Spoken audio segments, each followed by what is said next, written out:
Arsenal, Kevin mentioned maybe they're overperforming. I think they're overperforming what expectations were on the season, but I don't think they're overperforming how they've played on the field this year. I mean, they are first or second in every major category across the board as far as statistics go. So they deserve where they are in the table. In fact, at home, they're number one in just about everything. Expected goals allowed, shots on target, defensive shots allowed on target. I mean, you name it, they're right there. So they deserve their spot.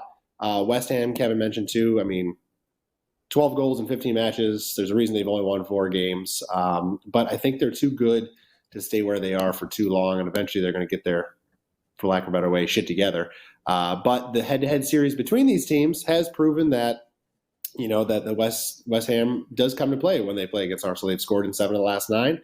Arsenal have won 5 of the last 6 head-to-heads overall. They've also won 7 in a row at home over the Hammers. So I mentioned combining a side with the both teams to score. I think you can quickly figure out which way I'm going to go here based on the trends of this series, but also because of just how Arsenal have played this year.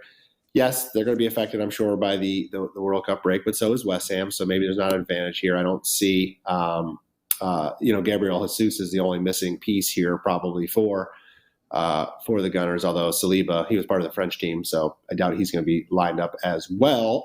But I don't think Jesus is going to be a big deal to be missing for the Gunners in this match. So I like Arsenal still to win. I'm not a big fan of the goal line, which is set at -1. I think, that's a likely scenario there for them just to win by 1. But I do think they'll figure out a way to win this match.